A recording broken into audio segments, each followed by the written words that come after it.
Hai, semangat pagi sahabatku, sehat dan bahagia selalu. Kali ini, di sesi kali ini, aku akan bercerita banyak hal karena beberapa hari yang lalu di story Instagramku ada yang bertanya, dan kebetulan di komen YouTube juga ada yang bertanya, bagaimana sih sebenarnya perjalananku dari awal sampai saat ini. Nah, kali ini aku akan cerita lebih panjang dan lebih detail bagaimana perjalanannya.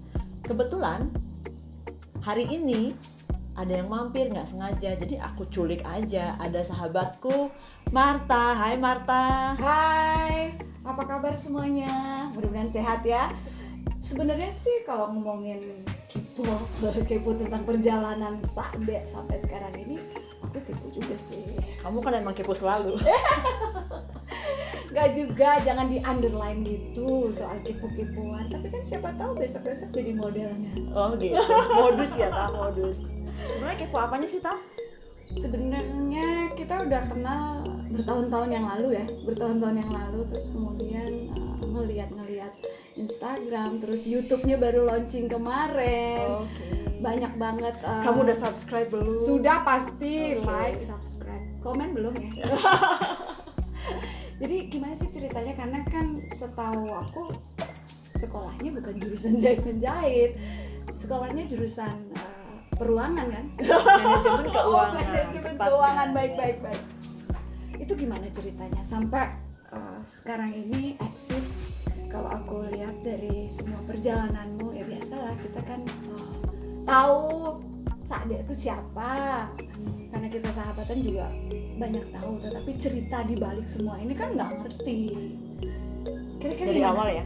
Ya dari awal jatuh, bangun, terus sampai sebesar seperti sekarang ini. Oke.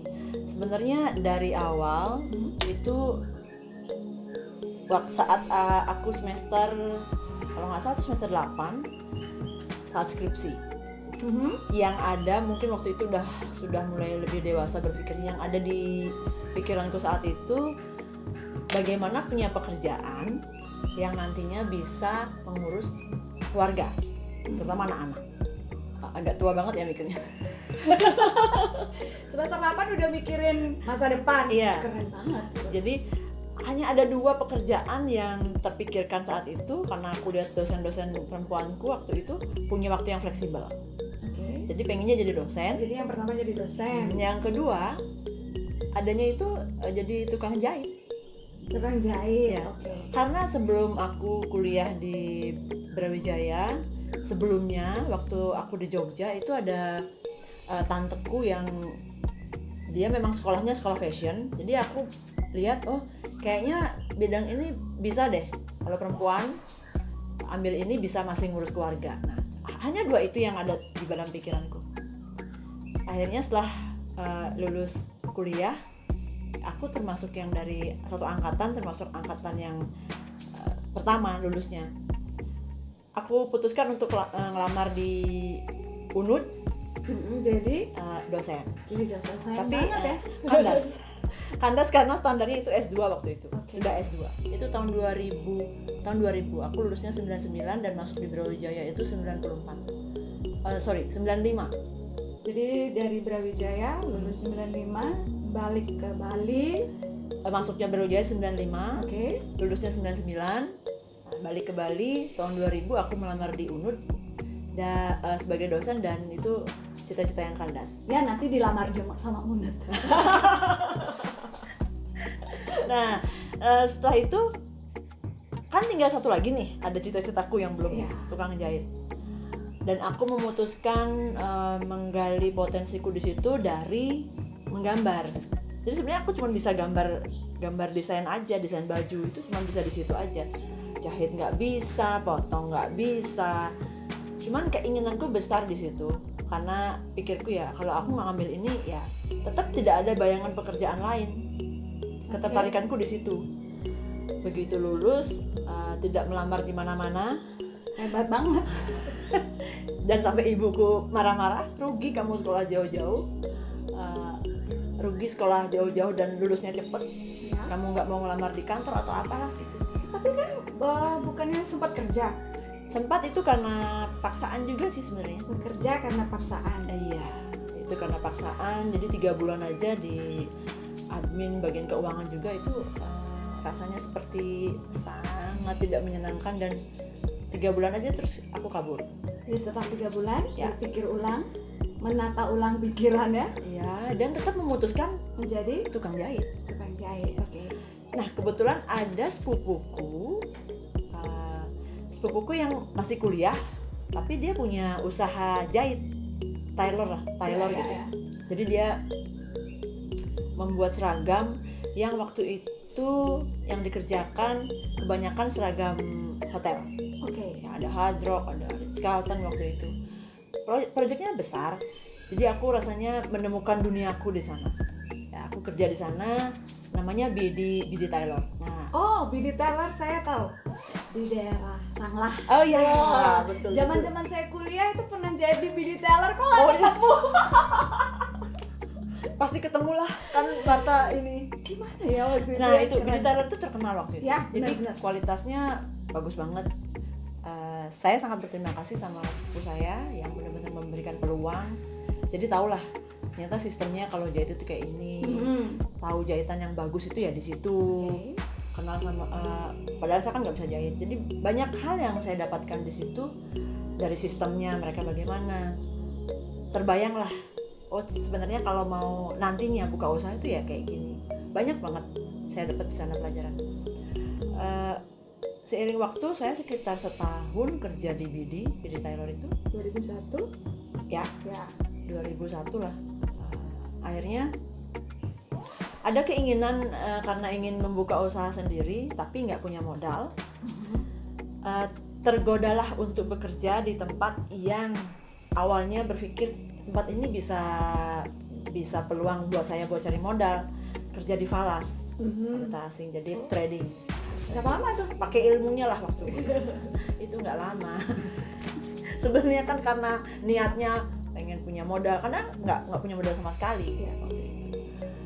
Dan itu ada malah terjadi sesuatu yang membuat saya malah merasa bersalah sama beberapa teman, termasuk teman ada atau customer yang saya tradingkan modalnya. Mengalami loss yang lumayan banyak saat itu, jadi merasa sangat-sangat bersalah. Akhirnya berhenti di, kalau nggak salah itu saya sekitar 6 bulan ya kerja di situ.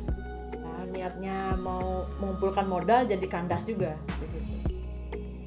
Terus bagaimana? Stuck atau masih tetap punya cita-cita? Oh, masih.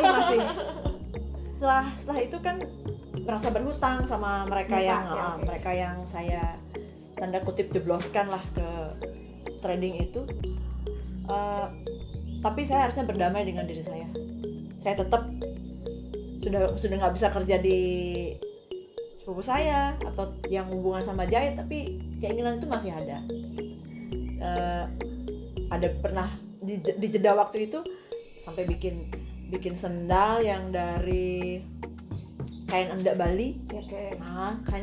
Sendal hotel ceritanya. Itu bikin sendal itu dibawa kemana, di hotel atau sudah ada yang pesan atau Ada, bagaimana itu iya, ceritanya? karena ada temen yang coba kamu bikin sendal, jadi informasi apa aja itu saya kerjain, bikin lilin lah kayak aksesoris, sampai beli ke toko kimia bikin lilin yang gelas Ya, kecil, ya. ada tulisannya apa gitu, kayak bikin apa ya, bukan aksesoris apa, Ya kayak untuk ruangan. untuk kalau nikah itu Oh, souvenir, ya, souvenir. Oke. souvenir dari lilin. Ya.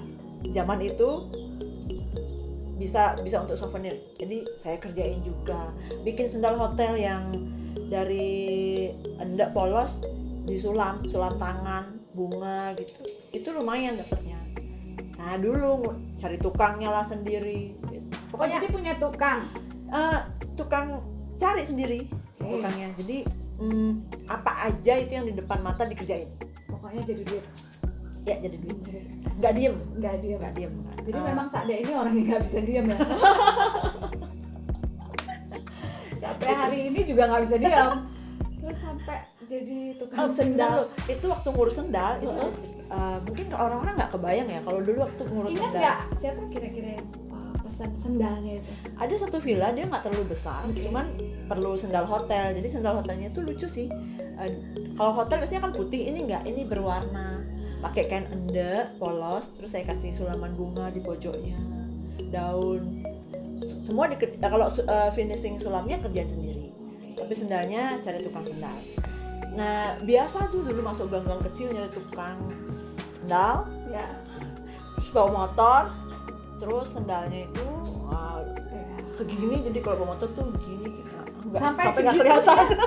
Oh ya Tuhan, benar-benar saya nggak menyangka seorang Sade itu naik motor, terus kemudian Dan bawaannya ini ketutup kayak nih, nggak kelihatan tuh sampai ya, gini. jadi kalau di Udah biasa. Pantai Kuta itu kan Ya mungkin, ya bukan mungkin, seperti itulah.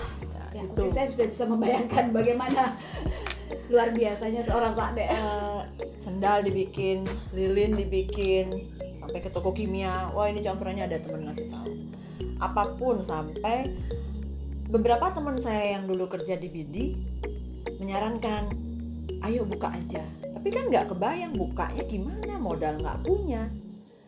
Buka aja Sade, kita bantu. Aku bener-bener disupport sama teman-temanku yang di BIDI dulu. Jadi ada tukang potongnya, saya ingat itu Pak Wayan, ada tukang jahitnya Mbak Tin, ingat kok sampai sekarang. Ada yang tukang jahit cowok juga, itu ada Mas Supri juga yang bantu potong. Mereka yang support sekali untuk saya buka jahit, karena mereka tahu saya pengen ada di situ. Keraguan itu akhirnya terkikis karena mereka yang support awalnya. Tapi order pertama itu saya hubungi semua saudara-saudara sepupu bapak saya yang ada di Denpasar, jadi saudara-saudara ya sepupu, saudara kandung. Jadi konsumennya itu berawal Keluarga. dari keluarga. Ya, keluarga. Dengan PD-nya tidak bisa menjahit, hanya bisa mengukur. Saya aja tukang, waktu itu maaf, saya pun tidak bisa mengukur. Sebenarnya modalnya gaya, cuman kayak bisa ngedesain aja gitu kan. Bisa gambar, bukan ngedesain sih, gambar tepatnya.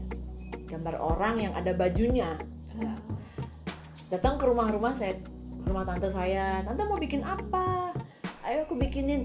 Saya ajaklah tukang jahit yang di tempat kerja dulu. Nah itu dengan PD-nya, mau bikin ini, jadi dikerjainnya baju apapun yang bisa dijahit, apapun, termasuk spray, gorden, apapun ya, kecuali daleman kali ya, saya nggak bisa. Nah itu setelah ke rumah-rumah, lumayan sih, jadi Dapat ordernya berapa banyak? Banyak waktu itu. enggak sih, namanya juga keluarga ya, tapi 1, 2, tapi saya happy banget kerjainnya.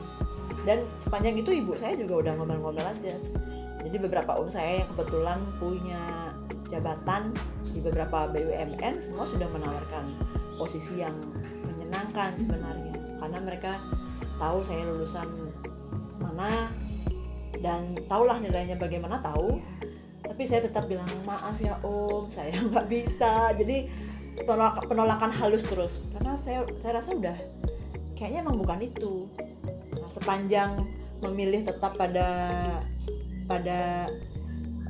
impian saya, cita-cita saya sebagai tukang jahit, itu galaunya ya bolak-balik mau kerja.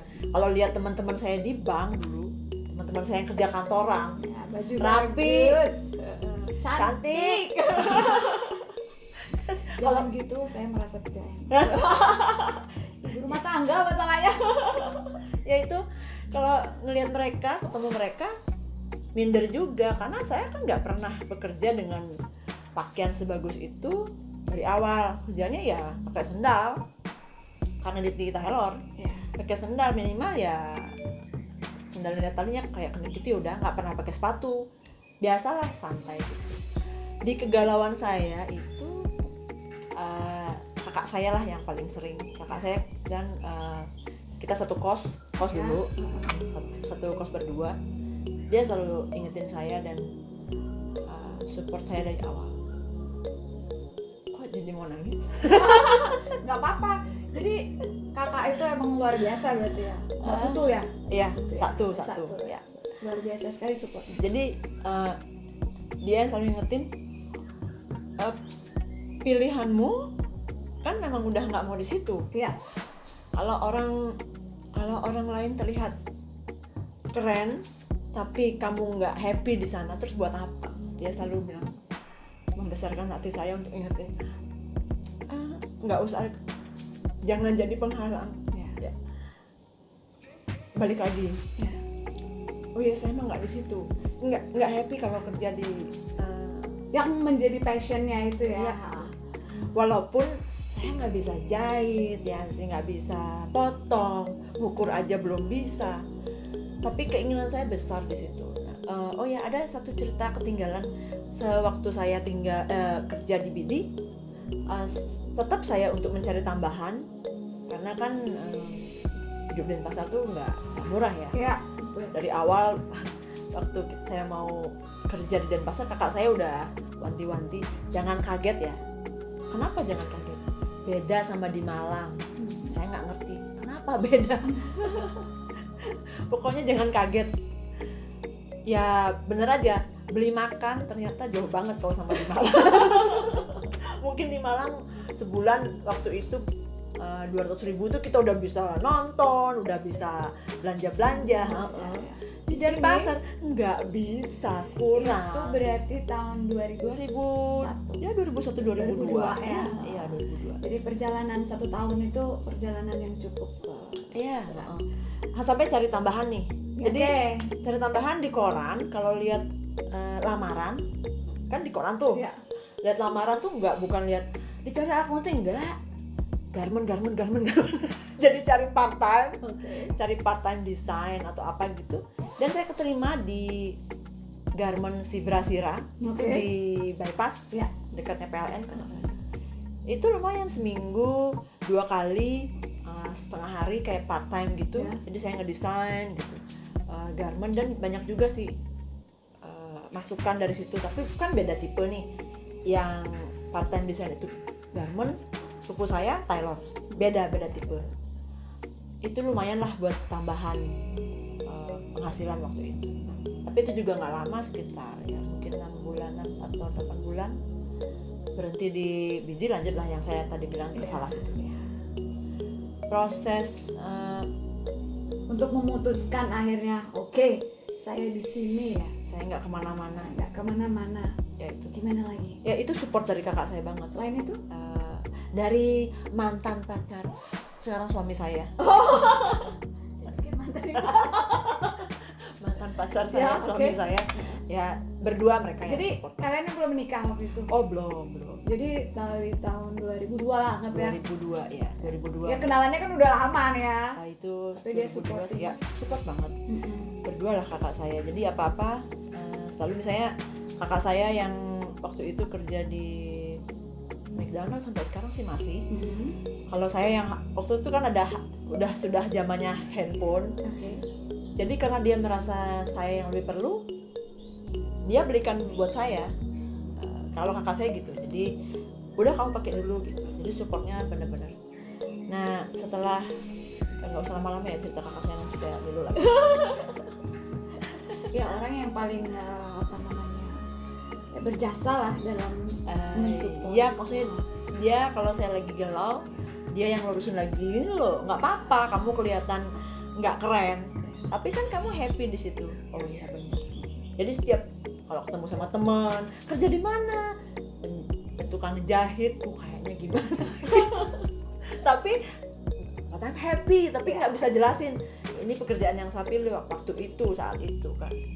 Ya ada juga gengsi juga gitu kan. Banyak sih teman-teman saya yang heran juga, kok kamu pilih ini, kamu kan sekolahnya nilaimu bagus, kenapa? Tapi itu saya singkirkan seiring waktu. Jadi setelah beberapa bulan keliling dari satu rumah saudara ke rumah saudara yang lain, tidak pernah terpikirkan akan dalam jangka waktu dekat. Akhirnya satu saat itu saya bertemu dengan adik ibu saya. Adik ibu itu memang dekat sama kita. Jadi pas kita pulang ke Kelungkung, Om Tutde, karena waktu dari kecil Om itu ikut sama bapak sama ibu saya di Singaraja. jadi tahu banget lah kita itu gimana. Dia tanya, waktu itu om itu udah kayaknya pensiun dini deh, kamu ngapain sekarang? Jadi tukang jahit om dengan pede. Padahal masih di kos, masih keliling-keliling. Kamu buka di mana? Di kos. Ya. Pinter. Di kos. Terus gimana caranya? Kok bisa di kos? Gimana caranya? Iyalah om, aku pergi ke sini, aku ceritain. Tapi waktu itu waktu om tanya, ada kejadian yang bikin aku gitu. Waktu om tanya, kamu ngapain? Jadi tukang jahit, kata ibuku. Iya nih, nggak tahu dia kerjaannya apa gitu.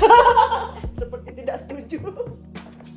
Tapi aku cuma biasa kan kalau orang tua tuh pengen anak udah di sekolah yang tinggi, maunya dapat ya pekerjaan yang bagus, tapi kok sekarang malah nggak jelas gitu. Waktu itu. Tapi sekarang jelas kan? Oh jelas banget. Menurutmu? Udah frame-nya udah jelas, jadi nggak harus bingung-bingung lagi buat ibu ya.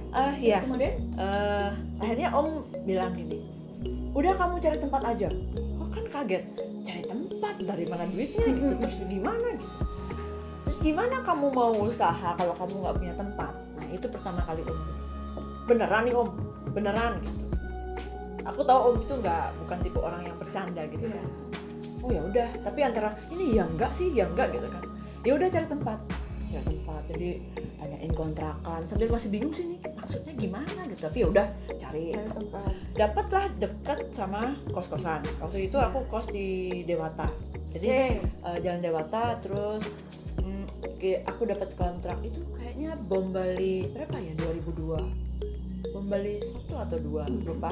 Itu Bom Bali.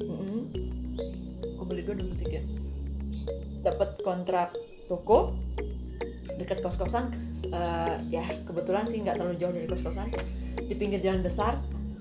Langsung aku telepon omku, om dapat kontraknya waktu itu 8 juta per tahun. Kontraknya berapa tahun? 2 tahun. Lumayan, berarti 8 juta kali 2 16 juta. Ya 16 juta. Baik banget. Tapi ya zaman itu. Waktu itu om bilangnya gini, om punya uang 15 juta, kurang kan? Ya mungkin ibu berpikir ya ini kayaknya anakku deh nggak mau ke tempat lain deh, jadi ibu tambahin modalnya lagi 5 juta. Jadi makasih, Bu. Bilang makasih sama ibu. Jadi ada 20 juta.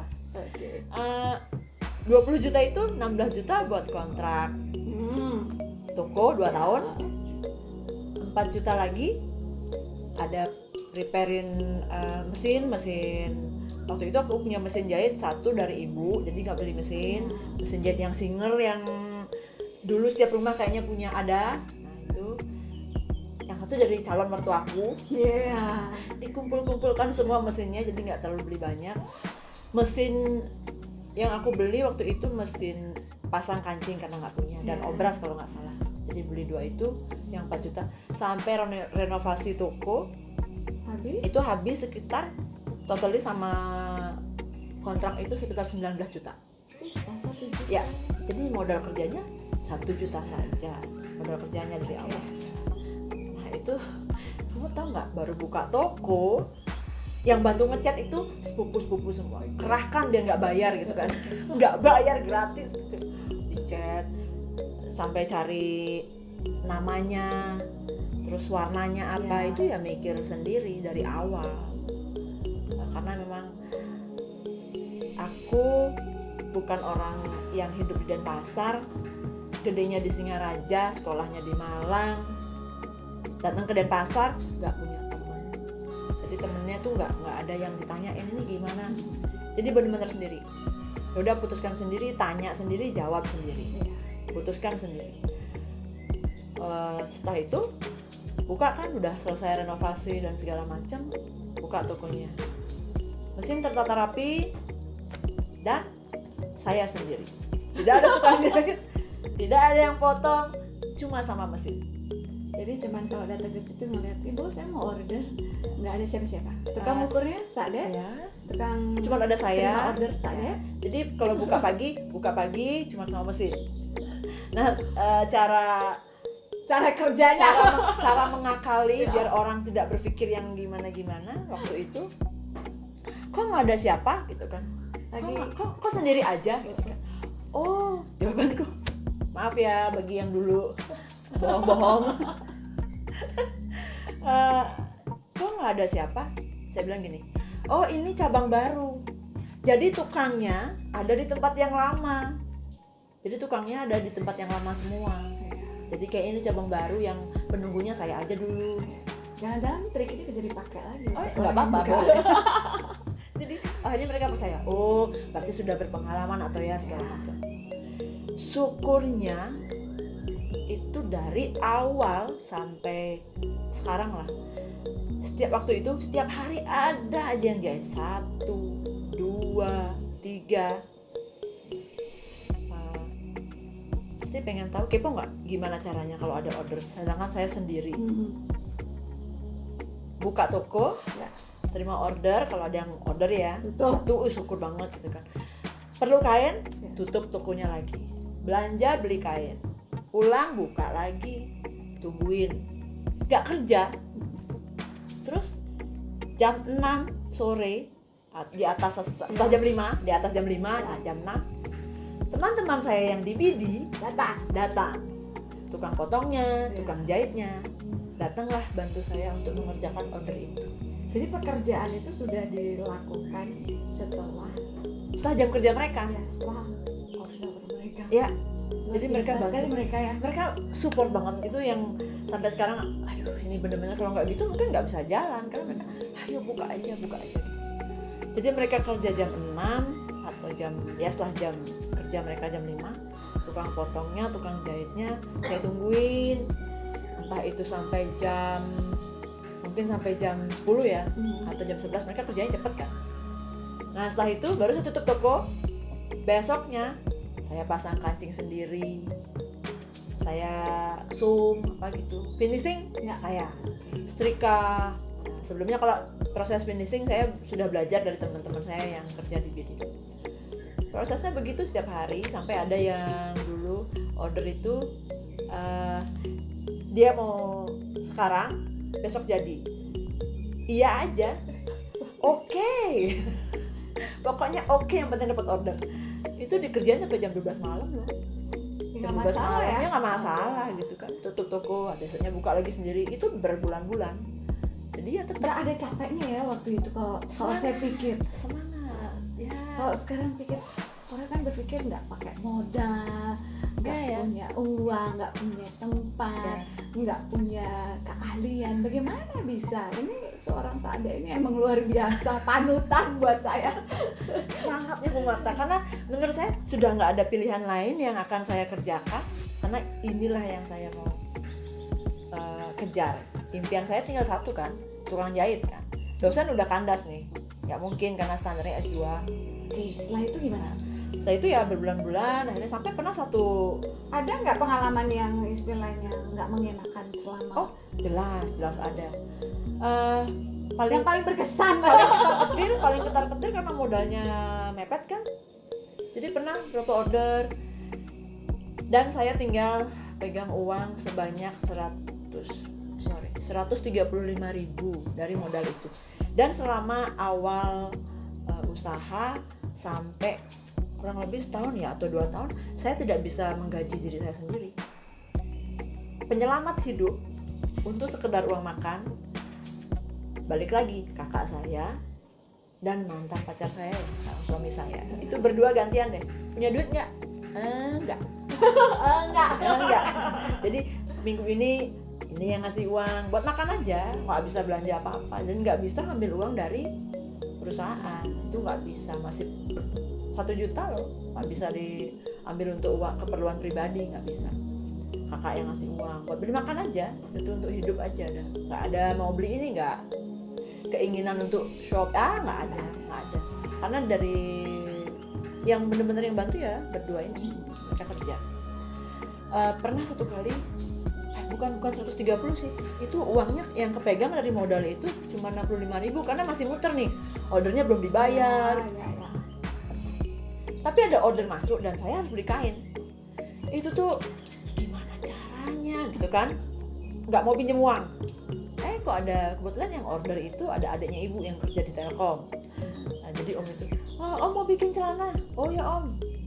Terus gimana caranya beli kainnya, modalnya cuma di bawah 100.000. Duh gimana ya, untung aja omnya ngerti, udah ini om bayar lunas.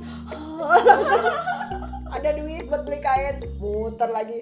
Itu benar-benar pengalaman yang kan modal cuma segitu, jadi nggak bisa nggak ada keinginan ntar kalau kurang pinjam gitu, nggak. Jadi memang itu pure modal yang sudah 1 juta itu aja ya diputer-puter.